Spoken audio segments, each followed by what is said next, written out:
Hi guys, this is Angie Merget, co-host of The Turntable, where we have 3 to 5 minutes to turn and learn from an industry expert.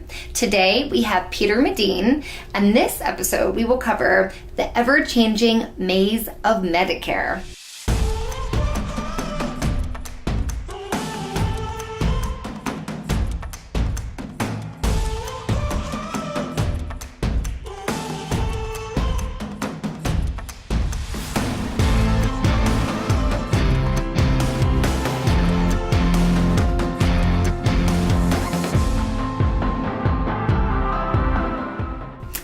Tell me, Peter, what is an Englishman doing here in Arizona talking about Medicare? Well, it's a question I'm always asked. How come you're here in Arizona doing something that's uniquely American? Well, I was in the British military for 32 years.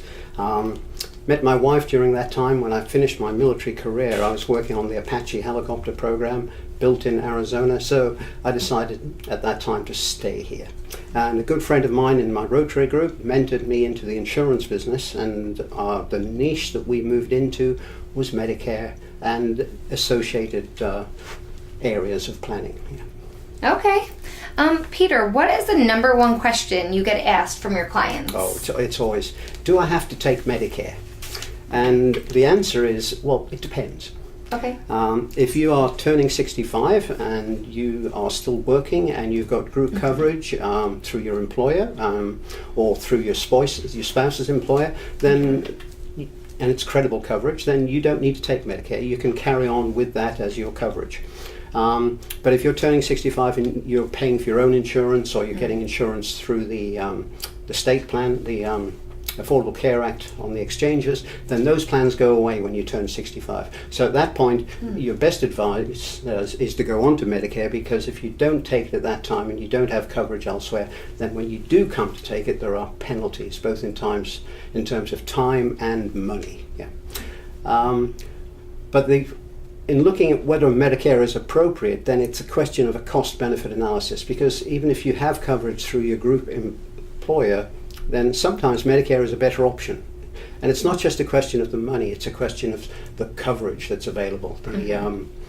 With the Affordable Care Act, prices for health insurance has gone up, and as a result of that, to make things easier, the employers have increased deductibles, they've played around with networks with the insurance companies, and you may find that you've got a much better option open to you under Medicare than your group plan. So that's something that we help our clients with, doing a cost-benefit analysis in those specific areas.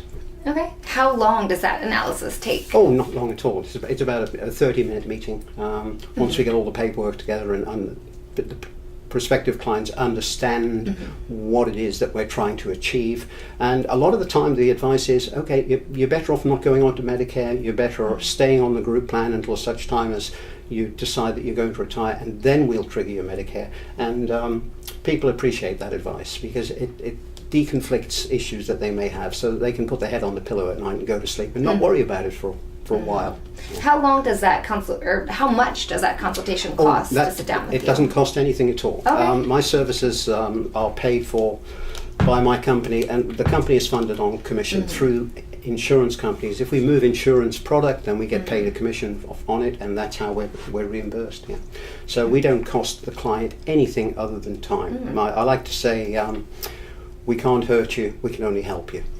That is great. When is the annual enrollment period? Okay, well that's timely, because we're coming up to it now. Annual enrollment period comes around every time, and this relates in the main to people that are already on Medicare. And it runs from October the 15th through to December the 7th, and the changes are effective in the following January the 1st. So this year's AEP, annual enrollment period, runs during that time, and the plan changes are effective January the 1st.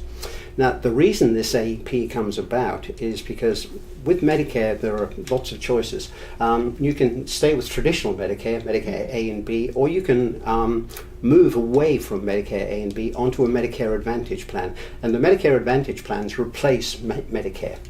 You still continue paying your Medicare premium, but that money goes to the government, and Congress appropriates funding to the insurance companies that provide the Medicare Advantage plans on an annual basis. So around about this time of the year, the insurance companies release their information on next year's plans. So in actual fact, what you have on a Medicare Advantage plan is a short-term medical plan, but it covers Medicare A and B and Medicare D, so it gives you prescription drug coverage as well. So during the annual enrollment period, people that are on Medicare Advantage plans can move around from one plan to another once they understand what the benefits are. So just during that enrollment period they can move? Yes. Okay. Yeah. Got it. And people that have traditional Medicare with perhaps a Medicare supplement and a standalone prescription drug plan, they get the opportunity to move their drug plan during that time every year, which is a great thing because the plans change, the formularies change, your needs may change in terms of medications. So my advice is if you're on Medicare, then during the annual enrollment period, you need to look very closely at what's going on next year. You receive from the insurance companies, it's called an ANOC, Annual Notification of Change.